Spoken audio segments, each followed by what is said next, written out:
Good afternoon, everybody. I'm Robbie. And I'm Jason. And welcome to the table. Hey, we're good. Hey, we're good. we're getting there. We're going to learn it over time, guys. This is episode 4. We are excited. This is a game, you know what? We got a lot of things to say, but I'm chomping at the bit for this game because this is probably the first game that when I played at Jason's house, I ordered it and it was waiting for me when I got home. So you guys in for a treat. But Jason, how are you doing today? I'm doing well, man. I'm the same way. It's Quacks. We'll spoil a little bit. Sorry, because it's probably in the title or something like that. But it's in the title. But it's. I'm the same way. Before I ever thought about this podcast, I knew when I get to talk about Quacks, I'm very excited. Then when we had talked about a different game for this one, and then when you shot me back a note, I was like, nope, that's it. Now's the time because you've played it recently. I taught it twice recently, so it's just fresh on the mind. Elizabeth was going to teach it last night at game night, but didn't. But I'm very excited to talk about this. I played a lot of games last couple weeks, which we'll talk about a little bit. So it's fresh on the mind. But to have that kind of cream rise to the top is exciting for sure. Speaking of games played, I know you've actually played a few because you have some family in town. What are some of the games you've been playing lately, Robbie? Yeah, so it's fun because the person that truly, my friends and I discovered board games and we really enjoyed them. But Settlers of Catan was where we had gotten introduced. My oldest brother, John, was actually someone who had found gaming up in Indiana. And so he would always come down and show me a new board game and new YouTube videos. Those were that was our connection point on getting back together. So love it. It's been fun because I know John and his wife, Marissa, love to game, but they have 3 littles, so it's very tough for them to find the time to game, or finding a game that you can play with kids is always a challenge. To get them where you feel like you're strategically pressed. I think that may have to be an episode that we do, Jason, because I think you could lead it masterfully on games you can play with your kids while still scratching the strategic itch. Yep.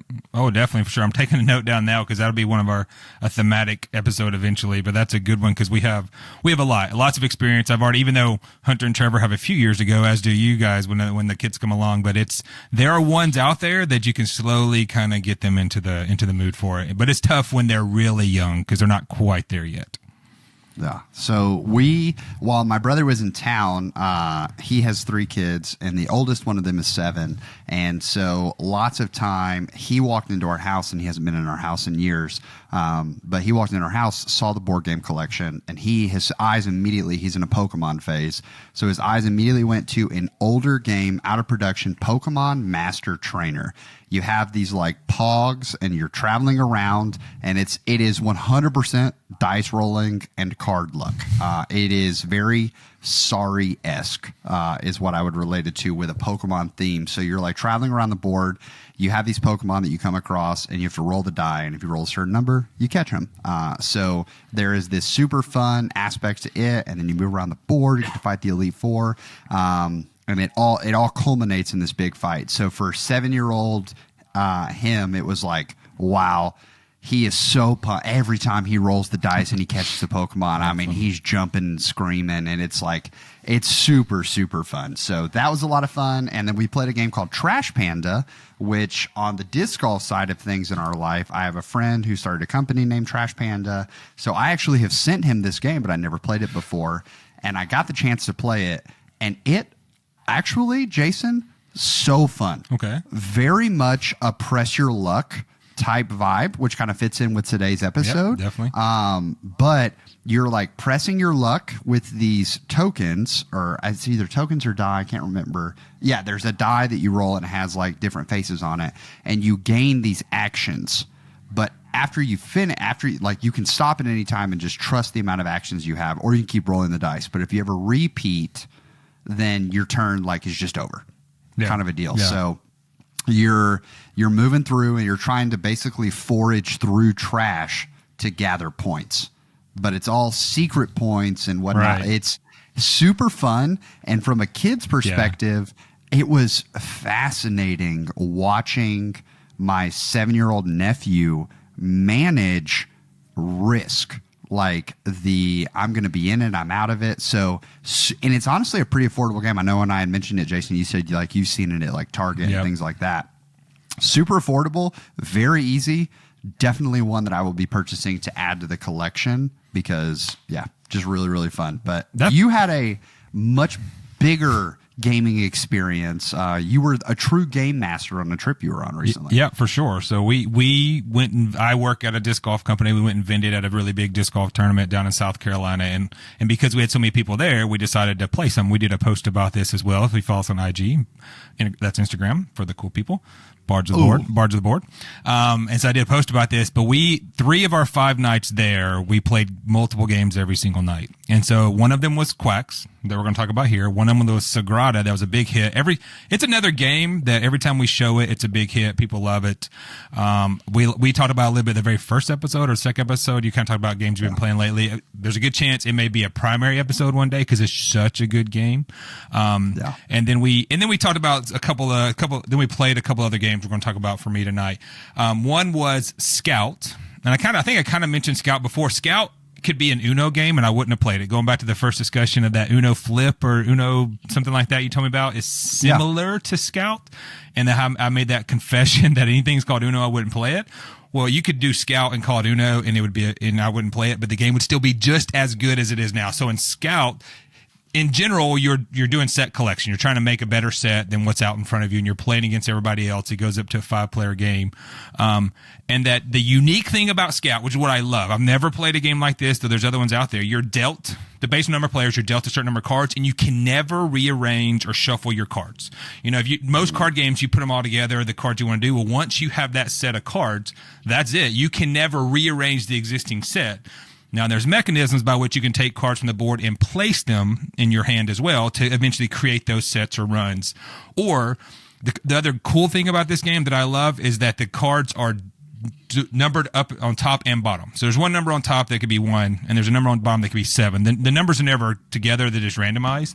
And so when you take that card from the hand or from the deck, from the table, you can flip it to the other side and then place it anywhere. So that's how you kind of manipulate your hand. And that kind of gameplay, I love for sure. I love the restriction of that. So for a newer player, that may seem tough, but it's fun because it's I can only do this thing, and it takes a round or two to get to the strategy of it. But just that gameplay is so much fun. A super light game, can go long if people are overthinking it. We played Scout when we had our game night for our when you were here a couple weekends ago. And the players were thinking a little too much on it the first 2 rounds. Sometimes Scout, you don't need to overthink it. Just go play and go, play and go. If you play with gamers, it's a very fast game. Because you just know, I know I'm going to do this or do that. I'm going to do this or do that. And it's a 3-round game. It's meant to be a 15 or 20-minute game, so you could actually play multiple rounds in a night or multiple games in a night if you wanted to. Very small box. Like, the box is like this big. I don't have it near me, but it's super great. Brad loved it so much that he's like, Jason, it's not for sale anywhere. I'm about to pay $50 on eBay. I was like, Brad, just borrow mine until you can find that $15 set or the $20 set. It is so good. And it was a big hit. Always love Scout. I'm late to the game because it was apparently a really big game in the board gaming world last year. But we love Scout. It's one we show most people because it's so quick and easy. Only goes to 5. But the next game I'm going to talk about goes up to 8, and it's called Bang the Dice Game. And some people who are listening to this who are not even hardcore gamers may know Bang or Bang the Dice Game because it's it's a hidden role game, a Yahtzee-style game where you are hidden roles, either an outlaw, a renegade, a deputy, or sheriff, and based on who survives wins the games, but you don't know who else. The sheriff has revealed who he is or she is. No one else has revealed who they are. And so now it's like you're talking, right? And even though you may be a good, faithful person, sometimes you need to not tell the truth. You don't have to lie. You don't have to tell the truth to try to survive in that game. And you're rolling the die. You're basically rolling the die to shoot other people or drink some root beer. Is root beer for us. You drink some root beer to heal yourself. That's the oversimplified statement of it. And whoever the last one to win, whoever the last one standing, so if the sheriff or his deputies are the last one standing, they all win, even if they've been eliminated. If the outlaws eliminate the sheriff and the deputies, they win. And if the renegades are the last one standing, they win. The fun thing about that game is if you have the right crowd, it can be a memorable experience. And that's what happened for us. We had a full 8-player game. And Brody Brody Smith, for those who may follow lots of disc golf and trick shot stuff, Brody was there, and those who know Brody knows he can elevate it up. He can turn it to 11. And there, at one point in the game, late in the game, there were 3 people left, and he was like, "No, we just won. We just won. I am the deputy. I'm the deputy." And it just went on. He had everyone at the table was like, "Wait, something's wrong, Brody." What? And he sold it so well. But thankfully, I played enough. I was like, "This is not true." And other players, I was like, "Just play it out, guys. Play it out." And then he had everybody believing he was something else that he wasn't. And then when it came down to him and the sheriff, because he was an outlaw, he was like, "All right, now it's a dice game." And it was fantastic. We left we left that night going, we will remember that game forever. Bang will do that. I will give you the caveat on this. It's an easier game to play because you're just rolling die and doing things, right? But it's rolling die. So a lot of luck into that, a lot of push your luck. If you roll too many die, you may take too many arrows or have the dynamite explode with you. And it's an elimination game. Not all newer beginner players love elimination games because you can be eliminated very fast. We had one particular game that Ryder, my youngest son, still remembers because it was a full 8-player game, and he was eliminated before he ever rolled a die because everyone just attacked him. And so that's tough. Full caveat, you got to have the right crowd to accept that they may get shot and eliminated pretty quick, but you stay for the adventure of everyone else trying to survive. That night was amazing. Like we were talking about the next day, it was awesome. So that's the 2 games that kind of came to our mind for sure. And, it was awesome. It was a good time for sure. I'm thankful that the last few weeks I've been able to host a few game nights. And we're going to do it again in a couple weeks when we have some people coming in town for a big disc golf tournament here. We're going to host another game night while you're here, and you may be here at the same time. So it's a good time for sure. And I'm already thinking about other games to play for that. I love it. It is. There are a few people who host a game night like Jason does, and the beautiful part is that as you are diving into this podcast, like we said, the goal, right, the heart of it is introducing new people to the hobby, and letting you know what games we would suggest, things like that. What I think is really fun is the more you teach a game, the better you get at teaching all games, I feel like. And then you'll learn your audience and how to teach them as well. So there's one thing if I'm reading a room of, I'm going to do a teach to a group that doesn't play a lot of strategy games versus I'm going to use a lot of comparisons to the Saris and the Unos and the Monopolies, things like that, to try to bridge the gap. But then you have other people where, like when Jason does a teach for me, there is a lot less of a, here it's like this mechanic, blank, blank, blank. It is, here's all the factors, and you just kind of let people process how to build a strategy, how to attack it, things like that. So it's a fun skill that if you're listening to this podcast, odds are I'd be willing to guess you are the teacher of your group, which is another fun aspect. I feel like when we do game nights together, Jason, of I get to be there, or we're learning a game with Brad, and when the Jones come over, then it's okay, I'm normally the one teaching, right, but tonight I just get to sit back and I know how to teach this game, but I'm not going to say a word to try to throw him off and backseat teach. So it is always a fun experience. Yeah, it is tough, and you're right. I've gotten much better at it. I used to be not very good at it because I'd go too tactical too fast, which is the way a brain works sometimes. And instead, just laying out, okay, here's how many rounds. The goal is to have the most points, or the goal is to fill your board. And then the second part of that is, as you said, know who you're teaching to. And like anything else, if for those who are watching or listening to us, know one person speaks really well on camera and the other one is me, right? One has honed that skill to pause correctly, not do too high of an inflection or too low of an inflection, right? So it's a muscle memory, right? You're learning how to do that better and better. And I always wanted to be the teacher in the games, but I would acknowledge I was not good for a long time. And so I'm trying to get better. And thankfully, because I've taught so many newer players lately, it's a different kind of focus on that. Because going back to your point about teaching you, if knowing what games you played, I'm like, well, it's like in Dune where you do this, or it's like in Dominion where you do this, right? Or it's card drafting, or for hardcore gamers, we reference other games and mechanic in another game. It's like the card row in Civilization. It's like this or that, and it's all kind of combined together. But for newer players, it's have to break it down to a more direct kind of thing. So So I appreciate that, and it's fun to do for sure. So, and I got to play all the games when we were at USDGC, but when we held the game night at my house, I think 3 of the games I didn't even get to play, but that was okay because I just got to run the games, and that was fun for that many people that were in my house. It was fun just to run games. Yeah, and I think that's another thing that I mean, if we have the chance to play the game, absolutely. But I would say I can speak for both of us and that like we enjoy watching others, like their eyes light up to it. That I personally am always, if we have an odd player count or something like that and someone needs to sit out, it doesn't bother me in the slightest to sit out for like that game and be like, all right, cool, I'll just run it. That way no one has to worry about refilling the train cards or anything like that. Like I'll just do that. There's enough busy work in this game that I can make it fun for myself. Yep. But we know we've bounced around.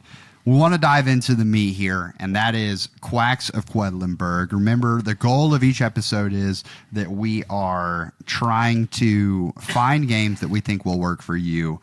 And this is one that, like, so many replays in my head of fun. We mentioned, Jason mentioned you'll think about that game in a while. This is definitely one that can really light up an evening. And so, Jason, want to provide some background to it and overview of the game, and then we'll kind of break it down. Yeah, for sure. Happy to do so. So yeah, like Robbie says, Quacks of Quedlinburg, just some GWiz information. It actually was released in 2018, so it's a 5-year-old game, but there are very few other games like it on the market today. And I watch a lot of board game content creation, and they all agree it's surprising there aren't more games like Quacks who've taken that mechanism and repeated it in a different way. We have a couple that I really like.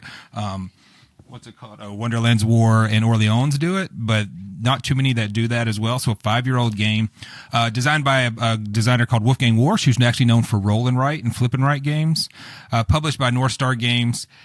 In Quacks, you are basically playing as a doctor, a quack, who's brewing a unique potion for some reason or another.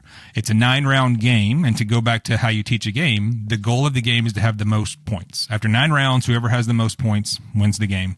There's no hidden goals, no hidden objectives, no private goals, so everything is on the board. What you're going to score, you see, and you know how to get to there, or you know how you can get to there. So at the end of those 9 rounds, whoever has the most points is going to win the game. It's a bag building game. And by saying that, everyone's going to start off with a certain number of chips, ingredients for your brew in your bag. You pull out that chip, you put it on a board, and based on what that chip is will kind of dictate on where you put that board at. They're not just ordinary ingredients. There's a variety. We basically refer to them as colors, but there are names for the ingredients. We'll kind of talk to a little bit as we go a little deeper. But basically, each of those ingredients, which are different colors, throughout the game, throughout which game you play, has different abilities for that. The one unique thing about Quacks, the push your luck mechanism of it, is that you can explode. You can put too many cherry bombs, which are the white chips. You can put too many of those into your pot, into your brew, and it will thematically explode. And you can no longer put any more chips onto your board. Basically, the white chips have 4 1s, 2 2s, and a 3. And if your chips ever add up to over 7, if you pull a chip and it adds up to over 7, you explode, and you're done pulling chips for that round. Not necessarily a bad thing, which we'll kind of talk about as well, but it means you cannot pull any more chips during that. At the end of the round, you'll buy more ingredients, more of the little chips to put back in the bag for the next round. And it also has a cool little catch-up mechanism, which we'll go into a little bit more detail, in which a runaway leader is kind of negated based on helping other people try to catch back up to them. So it's a little more fair, because you could have a runaway leader in a game like this. I will say this, so just to kind of get a little tactical, I actually have the board with me for those who are watching on YouTube. So basically, when you pull out a chip, you put it in the middle, and the chip, you would place the chip. If it's a 1 chip, you place it 1 away from the previous chip. If it's a 2 chip, you place it 2 away, so on and so forth. And that's why the numbers range from 1, 2, 3, and 4 are the different chips in your bag, or ingredients in your bag. And they have kind of different kind of abilities in it. So that's the quick overview about very high level about how to play the game. Now we'll kind of talk a little more details in it.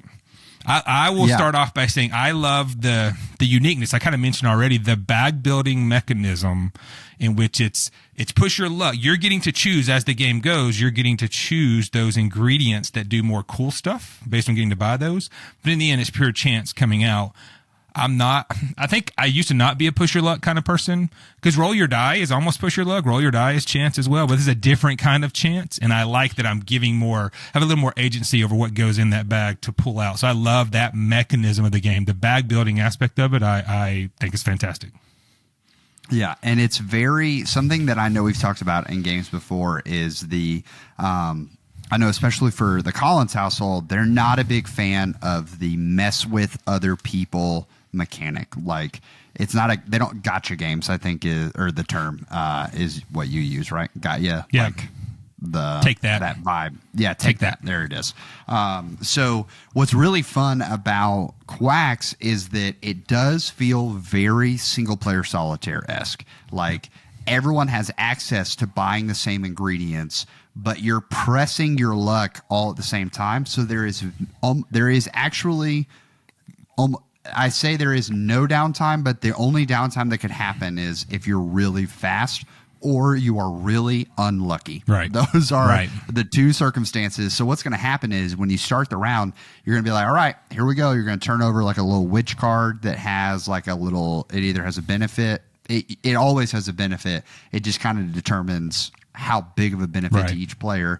And then once that's done, you're off to the races. Right. Everybody goes, everybody pulls and is pulling ingredients out of their bag, placing it along. And the fun part is you're hearing all the oohs and the ahs happening of like, ugh, how did I get another white one in a row? Because the white ones are the cherry bombs. And so you'll have some people that like, they pull all the cherry bombs out early and then they're off to the races because they know there's very few of those left in the bag. So they can kind of pull carelessly. And then you have other people who are like, they go zooming along and then they're fine. Right. So I think that is a fascinating concept. And another aspect I'm trying to think of, like when you talked about it, is as you move your way up the board, choosing your stopping point and how far you want to press your luck. There are 3 different things you're focusing on. You can either, because no matter if you blow up in your pot or not, if you stop on a ruby space or right in front of a ruby, you get that. So that allows you currency to do things later on. So you can be like, is it worth me pulling another one to lose this ruby? Because the next ruby is like 5 spaces ahead. So not only do I have to pull one, but I got to pull like 2 or 3 chips possibly. So there's a rush there. And then I love rat tails. Yep. It is such a fascinating, and you talk about concepts that I don't see in a lot of other games. Not only is the bag pulling thing there, I don't know many games that if you get that big of a lead as a runaway leader, that everyone feels like they're in it. For sure. Like I'm sure on my shelf I have something that helps try to negate such stuff, but I don't know of one off the top of my head. At least not in a game that is as beloved as Quacks is, and Quacks is very beloved. What Robbie's talking about, I didn't go in detail on it, but essentially when we talk about rat tails at the beginning, or technically it's the very end of each round, the last thing you do is you count rat tails. So on the scoring board, for my YouTube people, it's hard to tell, but there's rats on the board. And you can kind of see their tail right there. So based on where your scoring piece is, if there's from the leader, however many rat tails are between the leader's token and you, on your player board, you get to move your starting position for your first chip that many spots on the board. And so as we talk about rat tail, so each round, whoever is the leader gets nothing. So the leader gets no bonus for their starting chip, and everyone else, if they're rat tails behind, they could be 1 rat tail, they could be 5 rat tails as the game goes, because the leader could pull away that well because they just pulled their chips so well. It does that catch up mechanism, and this is my arrogance and vanity. Probably the first 4 or 5 times I was the runaway leader and never won the game but that's good because that's not fun, right? If we're definitely talking about a podcast that's good for beginners. If you're a beginner and you pull bad, if you already don't know what strategy there is, and then you pull bad and the player who's played it 20 times pulls good, that's not fun. If I'm beating you by 30 points in a game like this, that's not fun. The designer realized that clearly, put the rat tails in to help be a catch-up mechanism. And the more we played and the more I was in front, I would get angry and angry. I'm like, God, because they're starting 4, 5, 6. And that last round, if you pull really bad and a bunch of cherry bombs, oh, well, I got 5 points and they got 20 or whatever, like 10 points. It's like, come on. And they started that much further. So I love it as well. I mean, I don't know of another game, like I said, that is this beloved and this big and this popular, that has such a catch-up mechanism as that hardcore gamers may not like because they want to earn it, but like I love the fact that it's there, because no matter how bad you're doing, you're always going to get a little plush at the beginning of the next round to try to help you catch back up. Yeah. And in 9 rounds, something that I like is the thing about luck, and we talk about this over in the disc golf world, but like luck always seems to try to balance itself out. So in 9 rounds, because you're pulling ingredients, you can make your odds better, obviously, because you're adding ingredients in. But then there comes a point where you get to the end and you're like, I kind of don't want to keep adding more stuff to my bag because I like where it's set up. So that's super fascinating in itself. But if you pull really bad early, odds are you're going to start pulling better by the end. Right. And rat tails allow me to not just be completely out of it. Or like Jason said, if you get this huge lead because you pulled like a legend in the first few rounds, then awesome. Odds are Right. the last couple of rounds are going to be tough. Yep. So you're just kind of like waiting on the shoe to drop, which is a fascinating idea.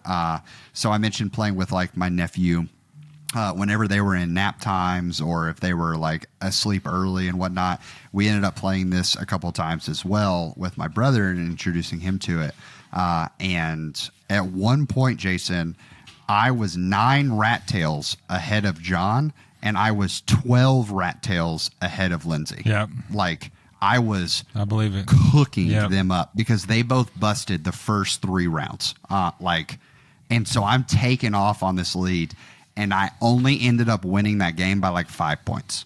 And it solely came down to I got like my max points in the last round, and John like just couldn't match up to that. Yeah. So the gap just it was wild. So it's just such a beautiful mechanic in that. Now another aspect of this is when you bust, the spaces, each space has a victory point total and a spending power total.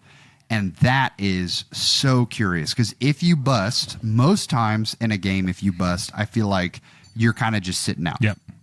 Like I pushed my luck. I pushed too far. I think of a game like Zombie Dice as a great example here, where you're rolling dice and you're pushing, and then you can stop with however many brains you've eaten at that point. But if you push past that, you're stuck, and then you're waiting on your turn to come back around. You get nothing. Right. Little Willy Wonka quote. You get nothing.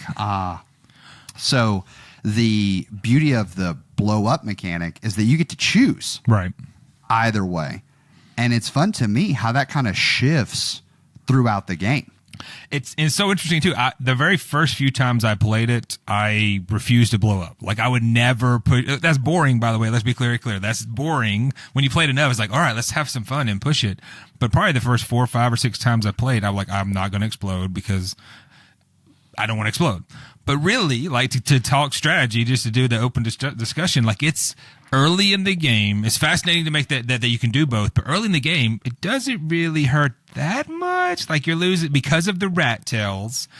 You're losing like a point, maybe 2 points, like those. Because when you start off the game, we didn't talk about this, but you have 7. You all start off the game with the exact same 9 chips. Bag. You have in your bag. You have 4 white 1s, 2 white 2s, a white 3, and then a pumpkin and whatever the green chip is. I forgot what the green chip is. The spider. The garden spider. And so everyone starts with the same. So you're not going to go very far anyway, right? But if you explode that and it gets you a little bit further buying power, right? Rather than getting that 2 points, hey, I'm getting a buying power to buy more ingredients. You can only buy 2 ingredients at the end of each round. So you do buy ingredients to help build your bag. You can only buy 2 no matter how much spending power you have. You can only buy 2 and they can't be the same ingredient. So you kind of think about that. Would I rather have more buying power or points? Well, early in the game, you kind of want the buying power because you need to increase your odds of pulling the non-white chips. But the more chips you buy to put in your bag, the more the odds are in your favor to not pull the cherry bombs out. And I love that too, that you have that that double decision. You even have almost like a triple decision. You mentioned the rubies earlier. So we didn't talk about the rubies can do one of two things. We didn't mention it as well as you have a flask. Everybody has a flask on the board so that if you can at any time or until you have it busted, if you pull out a white chip and don't like it, now if that white chip makes you explode, you explode. But if you maybe have pulled out 2 2s and then you pull out the 3 white chips, so now you're at 7, any other white chip will make you explode. You can just turn that flask over, use the flask, and put that cherry bomb back in your bag. Now that flask is over until you pay to fill it up again. At the end of each round, you can use 2 rubies to do that. And so now you got to think about, if I stop in front of a ruby, that means I'm going to get a ruby as a bonus at the end of that round. I need my ruby game going if I'm using my flask. You can also use rubies, if you can spend 2 rubies to turn your flask over so you can return a cherry bomb. Or you can use 2 rubies to permanently move your starting place on your board. So everybody has the same starting place right in the middle, but you can actually pay to slowly move that around. So now your starting place is further up, and if you get more rat tails, it's even further up the track. So the ruby game is an interesting strategy, right? Like, because when you go through at the end of each round, the scoring board has, okay, did anybody stop near ruby? Yes, no, no. And on games where everybody's like, no, they're like, no, I don't get a ruby this time. You're almost sad because you don't, because there's the whole spot. Like, everybody get ruby? Okay, here you go. Yeah. We haven't talked about yet, but and this is a recurring theme for me in this podcast, and it's for this, the gameplay of Quacks, super simple. All you're doing is literally pulling out an ingredient, a chip, and placing on your board. And then you pull out another one and you place on your board. I'm a broken record, but I love that the games we're talking about, the gameplay is super simple. Anyone could literally sit down and play this game right now and play it. There's no like, okay, we got to do this to play. And even Sushi Go Party is a little bit more, because you play a card, but then you have to pass and play. Like, this is, you're literally pulling something out of the bag and playing. And so the gameplay is so simple that it's less intimidating than passing cards around. Sushi Go Party is not intimidating, but it's that one step down for it. Like the perfect example, the reason I love the simplicity of this is that when we taught it to Connor, Connor, a coworker, and I played enough games with Connor. Connor gets intimidated by a lot of stuff on a board, right? And if you look at Quacks, there's all these pieces out on the board. You have your crazy looking board and you think there's a lot going on. There's not. But he's like, oh my gosh, Jason, I'm overwhelmed. And like, don't worry, Connor. All you're going to do is pull out a thing and put it there. Put it out, pull it there, and then you're going to buy some more to put in your bag, pull it out. And as the game, he picked it up, and lo and behold, Connor won that game, right? The guy who's the most intimidated by the heavier, and this is probably the heaviest game we've actually talked about so far on Bards as our key game. He won it, and it was clear. Like, and he played it well. He knew how to do the push your luck. He knew how to, okay, am I going to push? Am I not? I love the simplicity of the gameplay in Quacks for such what looks like an overwhelming game, but a beautiful art game, the pieces, all that. The gameplay in the end is pick it and place it, pull it and place it, and that's it. Yeah, and it actually worked out really fun because one of the times that we played it, my family was in town for a wedding, and so they had to go to the wedding at like 4:30. So the kids finished nap time / rest time, and so they came down, and we were about halfway through a final game of it. And so before everyone started getting ready for the wedding and whatnot, we actually, because it's so simple, it was actually really easy to involve the kids as well. Oh, yeah. Because they just pulled the pieces. Yeah. So they would sit there and would be like, all right, pull one piece out. So then they would pull one piece out. They would show it to us. We'd tell them, like, because if you ignored the colors that have special powers, and we'll talk about that in a second, like Jason said, you're literally saying, oh, it has a 1, a 2, a 3, or a 4 on it. And I just count 1, 2, 3, 4. Boop. Yep. I put that there. And then I just keep going. So it's super, super fun in that aspect. Now, the ingredients are what could overwhelm people. Yep. But what I really like about the ingredients is that there is the ingredients alone make Quacks so replayable. So there are, I want to say it's 9 different colors, something like that. Yeah. Let's see. Yeah, including the pumpkin. So I'll list. There's the pumpkin, the crow skull, which is our blue one, the toadstool, which we always call strawberry because it looks like a strawberry, the red one, the mandrake, which is yellow, African death's head hawk moth, which is the black moth, the garden spider, and the ghost breath, which is the purple. So 1, 2, 3, 4, 5, 6, 7. I guess there's 8. Okay. So 8, yeah. So you've got 8 different powers available or different ingredients. And the theme amongst pretty much each ingredient, like what that one does, is very similar for some of them. Right. I would say others expand, but they look like these little spell books, which is super, super fun. And there are chapters. I'm holding that up so that Robbie talks about it. Yeah, you can see on the bottom there these bookmarks, and these create chapters. So in theory, for game balance, what we like to believe, at least at our house, we like to believe that someone much smarter than us, the game designer, had come through and said, this set of powers is balanced amongst each other. So you can play with all of your ingredients being on chapter 1 with just one bookmark. Right. That's what my wife and I are doing, because this plays really well with even 2 people, is we are playing through each of the chapters to learn all the powers. Yep. And I think there are like 6 different, or there should be 8 different chapters, I would guess, because I think there's 2 for each book. There's 4 chapters. So there's a, and there even, so you can see there's 3 bookmarks on the bottom to show that, and then 4 bookmarks. So there's 4. Okay. Yeah. In the 4. base game, there are 4. The expansion probably brings more, but in the base game, there are 4 to each. The black only has 2, but everything else, and the pumpkins only have 1 unless you get the expansion, but all the rest have 4. Yeah, that's a good word. That's a good word. This is one of those that, and we'll talk about this when we get to price, but this is one of those, like, I never owned just the base game because I made a decision on it, which actually made it very easy. But so the replayability, something that I think would be really fun is if I had a group that had played this regularly, I would put all of the colors in a bag and then divide evenly. So let's say I'm at Jason's house. We're playing Quacks. We've got 4 people sitting around the table. There's 8 ingredients. Okay. We're going to put 1 of each ingredient in the bag. We're each going to draw 2. And then we get to look at those 2 spell books and be like, all right, I want to use this yellow power and this red power. Yeah. And then Jason gets to look and be like, well, we're going to use this blue power and this green power. So there's variability there. One of the times that we played, it's the first chapter. There's like 1 chip that easily stands above the rest yes. in the first chapter. Yeah. And the temptation is, if you're playing for this for the first time, you're playing with beginners, to not just run that one into the ground. Yeah. Because it is overpowered as all get out. So I'm not going to say which one it is, because if you go play this game, I want you to go figure that one out. But Jason and I know, and anyone that's played this, you know. And it's the one that you just hit the nail on the head. Whenever I teach this game, I make sure that one's in there. I don't always necessarily do all chapter 1s. I do ones I think are fun for beginners, but there is no doubt that specific one that we all love is the one. But this is the one that I've told Elizabeth, like, because that's her favorite one to go for more than anything else. I was like, well, you need to play without that more often. But for new people, it's fun because that's such a fun one to do. I understand.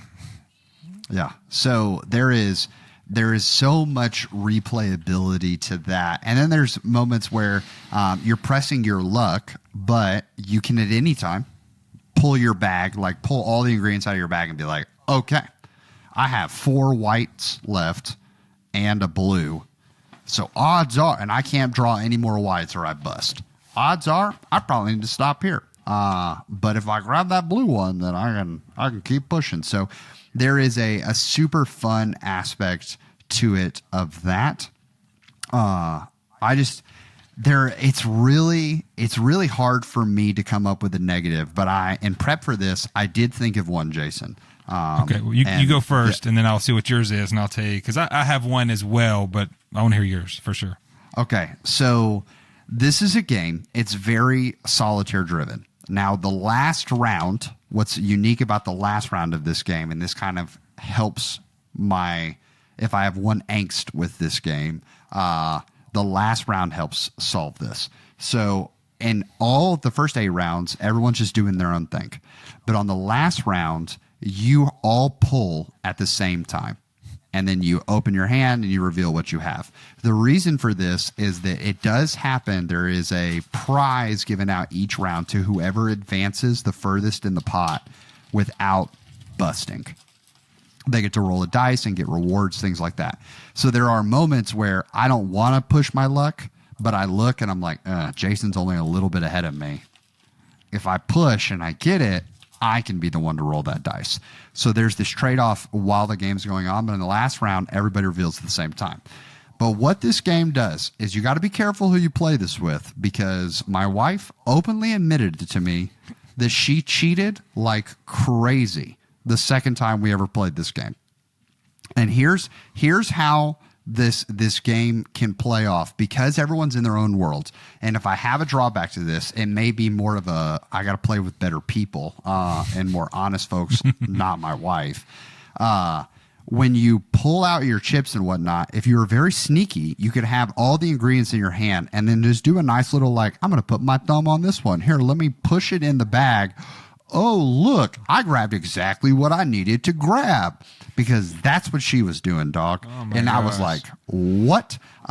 So because it is self-solitaire driven, if you have dishonest people or people that are just ultra competitive, I do think that the ability to also just like, because most of the times I've seen people play, the bags are just sitting in people's laps and whatnot, and they're just pulling out from like right here. Yeah. So you could easily just look down and be like, that one. So I do think that, it's hard for me to look at a game and say the cheating is very easy, which is a drawback of the game.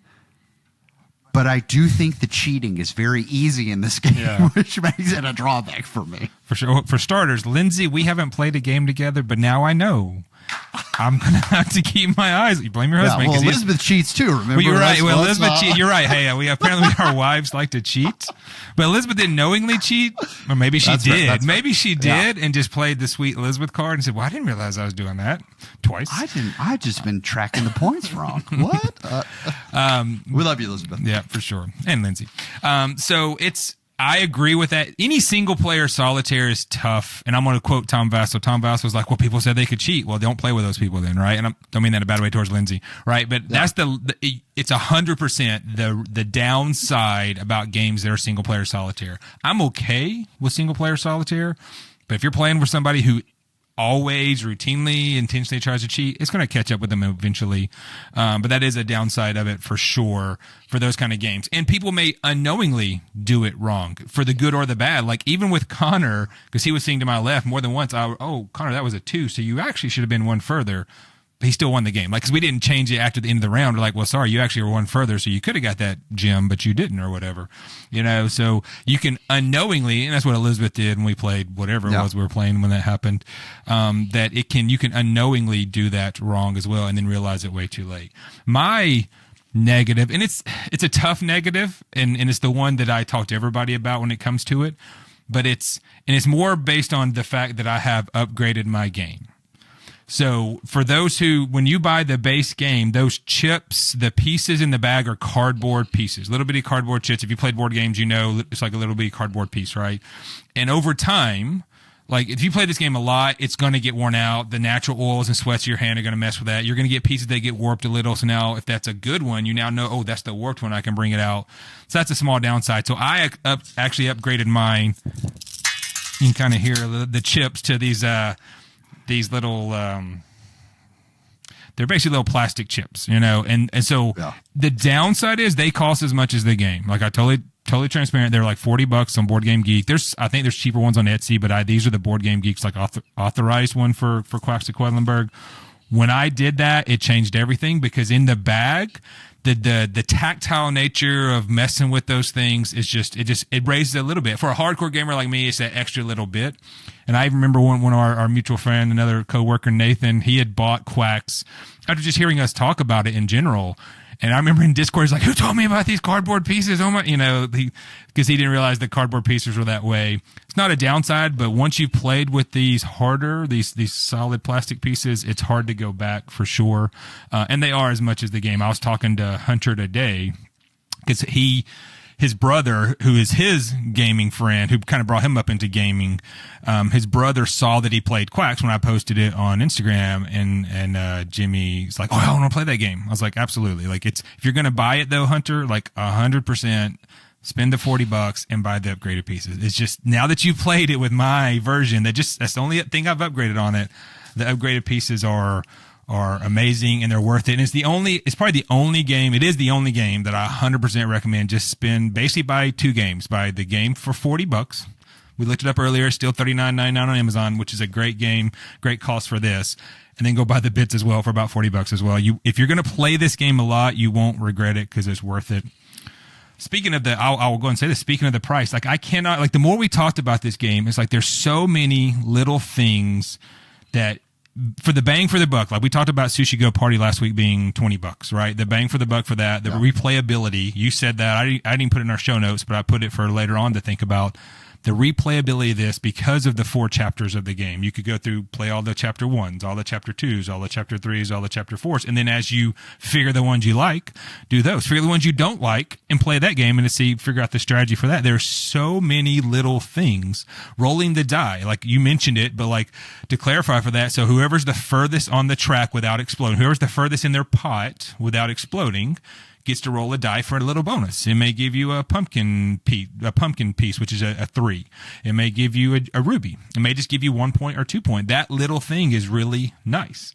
The fact you start by a ruby, it's really nice. Like all these little things, the potion cards that you mentioned, some of the type potions are, you flip it over and it's like, hey, you can take your rat tails that you just got at the end of the round, or you can get up to 3 rubies instead. Maybe you want the rubies.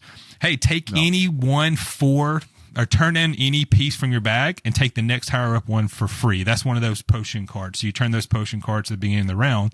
Sometimes they're end of round. Hey, if you didn't explode this round, you get a bonus. Or for this round, to explode, you have to go 9. It's plus, instead of having to hit an 8, you have to hit a 9.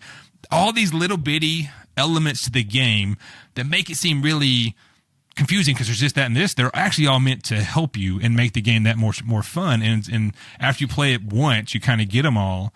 And the fact that for $40, which seems like a lot, but that's a pretty common price for a big box game, there's so much game in there and there's so much design into that is an amazing deal for sure. Yeah. And on the price, so you have it, if there, another drawback personally might be the fact that it stops at a 4-player count for the base game. Yep, true. But the expansion, the Herb Witches, adds a 5th player element to it. And what's fascinating about it to me is the base game is $40. The Herb Witches expansion is $30. And then they have a second expansion called the Alchemist, which is another $30. Right. Or for $75, you can buy the mega box that is both of the expansions and the base game all worked into one. So pricing wise, it's fascinating. I personally, when we went in on it, I just went straight to the mega box because I was like, I always end up having a 5-player count seems to be my consistent, like where I land. Right. So having that 5th player, super helpful there. Already basically getting a free expansion, call it girl math or whatever, but like that is, it made sense in my head. But 100% what Jason said about the Geeky Bits upgrade, I realized it as well, and my wife actually said something to me when she saw the purchase come through. She was like, Robbie, did we really spend that much more on the upgraded bits? Like, because we had not done that for any of our games ever. Had never bought the upgraded bits. And we have games that we play a lot. Smash Up is one we play a lot, and it has the cardboard pieces as well. Yeah. And so she got the upgraded bits, and then we played a game with those first. And that's where I got her. Yep. Is we played with those, and then I was like, all right, when we want to play the second time, I just swapped them out for the cardboard ones. And she was like, ugh, what, this is gross. What are we doing? And I was like, yeah, now you know I was worth it. So yeah, it's the only, not agree more. It's the only game for sure. Like I said earlier, it's the only game I say like you need to get it. You can play it without. And so as a beginner, absolutely, the $40, you're going to get a ton of play on it. But if the opportunity arises, if the finances let you do it, it is a value added. You will not regret getting those pieces, especially if you play this game a lot. I've slowly started upgrading a ton of my games, and I've even bought a bunch of coins just to use in other stuff. I could always not have those, and the cardboard is just fine. But the pieces for sure are that. Yeah. And I will say, it allowed us to step up and say, hey, we're like, we went to the same place and upgraded our smash up bits immediately, because it was like, well, these are just so nice. Why would we? Why would you ever not? Why would we not? So, Jason, that brings us to the time where we make a decision. I'm happy to go first here, or if you want to go first, putting it on the scale. I have a feeling we're going to agree on this one. Well, I'll go first if that's all right then. So this is a no-brainer, like a very obvious. I knew again once we talked about a scale before we even said we're going to do this game. There is no doubt in my mind that this is 100% a double doozy, without doubt. Love Quacks. I even went and looked at my app. BG Stats is the app I use to track stuff, and it's one of my most played games in the last 2 years. Only at 10 plays because I have a lot of games, but that's a lot of play of a game. I have a lot more plays than that because I've had it since 2020, and we played a lot at the beginning. But it's a no-brainer. It's not even close for that because I just have so much fun. There's so many different elements that give you positive reinforcement. Hey, I'm the furthest. I get to roll a die and get something cool. Hey, if I had pulled out my, moth, the black moth, and no one else did, I get to ruby and I get to move my teardrop up and all these other things. We didn't even talk about all the capabilities because we don't have time of all the cool capabilities of all those ingredients. They're fun. When they come out and hit just right, it's so great. If you pull really bad, yes, you're not going to have fun. I've had one game where I was blowing everybody away, and I'm not kidding. The last round, I pulled like almost every cherry bomb right away, and I was like, I'm done. But I've had rounds where like I didn't pull but one cherry bomb, and I was around the thing in 3 things. Like I was off the board. That's just the way it goes, and that's the fun of it. But it is a double doozy. I haven't even played the expansions. It would probably make it, a quadruple doozy if I threw the expansions in there for the abilities for sure. Cause I know or even the other side. Like I literally have never played that other side that we didn't even talk about, but there's another side of the board that gives you different gameplay ability. Christopher and Mandy, our brother and sister-in-law, have played it and they think it's pretty cool. I've never even played that and it's already that good for me. So it's double doozy all the way. Yeah. I could not agree. No, I'm just kidding. I could not agree more. It is a phenomenal game. Like I said, I've now played, I feel like I've played close to 20 games at your house, at least, in the trips that I've had. Yeah, at least. And Quacks, while I'm not going to say, oh man, Quacks is like the best game that I've played at your house. Right. Because once again, the gameplay is very simplistic. And at the end of the day, you can be as strategic as you want. And I think this is a beautiful game that can help be a bridger for your serious gamer to your newer gamers, because there's a lot of, like Jason said, positive reinforcement to it. But I can't, at the end of the day, get too mad about this game if I'm just not pulling the stuff that I need to pull. Right. And I also can't look at the table in sheer dominance and be like, get wrecked, kids, if I'm pulling correctly, because it's not like, oh, man, it's some unique skill. Yeah. I can make the right decisions and sort of trying to put the right things in my bag, and those can help me later on. There was one of the powers that was fascinating, that was if you ended with, I think it was a Mandrake power, if it was the last or second to last in your pot ingredient you pull, you get to choose your starting piece for the next round. Oh, that's cool. So we haven't played with that one. That's cool. So, and like, depending on whether the Mandrake that ended was a 1, 2, or a 4, that's which level you got to put out. Yeah. So if you knew that, there's a red power that makes it so all of your cherry bombs go 1 extra space. So you could be like, oh, I want to do that. Or you could go to another one that makes your pot not blow up. So there was just like so much variance there. Super, super fun. But for me, it is absolutely a double doozy, which makes it our first double doozy acquired on the show. Yeah. And it's a double doozy. Yeah. Sound the air horns. It's such a good game. And I'm so grateful for Jason introducing it to me. And it is one that I cannot wait to get more people to the table to play it, because I just have never seen someone play Quacks and the table not have a good time. Yeah, that's so John had a good time when he was down there as well, for sure. So being the gamer that he had is, a great time. Yeah, he had a great time. The kids had a great time because then, like, we're making jokes about John's looking at his son Atticus pulling, and he's like, okay, Atticus, don't pull any more white ones. Right. Like, we cannot have any more white ones. And then he'd pull a white one, and they'd just would be like, oh. And so there's jokes and laughing. It really is just such a fun game. And I can't wait for those of you listening. So Elizabeth's about to make a guest appearance on there just so. Oh, hey-o. You can come over and say hey. No, we're really recording right now. Recording right now. Sorry. Like, we still have like 5 minutes, so we're good, Elizabeth. Yeah, I'm glad to hear it went well. We actually, so speaking of Elizabeth, we actually have a fan for sure. So one of her coworkers, Teresa, shout out Teresa. She loves the podcast and she loves the cookie rating. So last night, Elizabeth held a game night and Teresa gave her cookie rating for both, was it Green Team Wins? It was Green Team Wins and Dreadful Meadows. And I was like, that's fantastic. The first person who's talked about a cookie rating, Teresa. Love it. Elizabeth will eventually show you guys Quacks. She took Quacks last night, but we didn't get to play it. But what she did say, and this is okay, we talked about this in the first episode. She goes, she kind of did under her voice to Elizabeth. She goes, well, actually, oatmeal raisin's my favorite cookie. And that's great because there are going to be games we talk about. And there's one I know that we'll eventually talk about because we talked about offline that is an oatmeal raisin for me.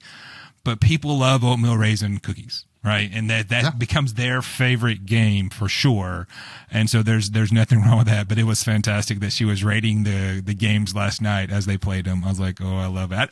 I get so busy playing at our game nights. I forget that. But now that we're going to build up steam with our cookie rating, that as we hold game nights, or we had to be like, all right, I'm impromptu. What's your cookie rating in this game? And I'm going to write it down. So just for the fun of it. So.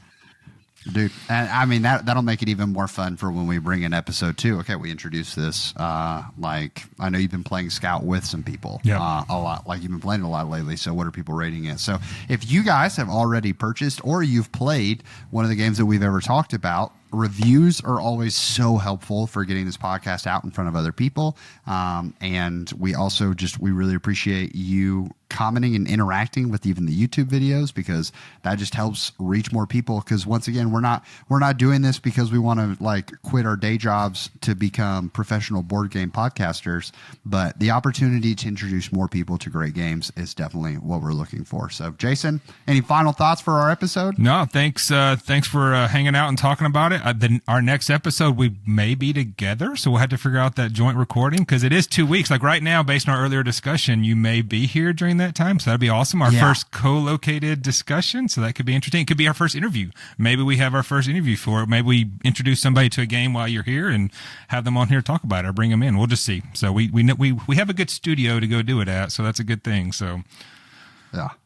I love it. Well, we are already looking forward to it, and we've had a couple shout outs. So if you're new on other resources bringing you in, let us know what resource brought you in. And super excited to have you here at the table. Yeah. I'll say Jason, one more. We had somebody, I told you offline, someone at USDGC vending, someone came up and said they loved the podcast. You did not give me your name. If you're listening, thank you so much. You made my day. I'm not trying to get a big head, but just at a disc golf tournament, someone to come up and actually mention the board game podcast because I'm a board gamer at heart. I love my disc golf life, but I'm a board gamer. It was the greatest thing out of Tex Robbie, and Hunter was standing there, so it was really cool to see that happen. So it was fun for sure. So I thank you, whoever that is, if you're still listening. Thank you so much. Comment down below so we know who you are. I appreciate that. So that's it. Absolutely. Awesome. Well, y'all have a wonderful rest of your day. We hope that you play all the games in these next 2 weeks, and we look forward to hearing about them. And we look forward to welcoming you back to the table in 2 weeks for episode number 5.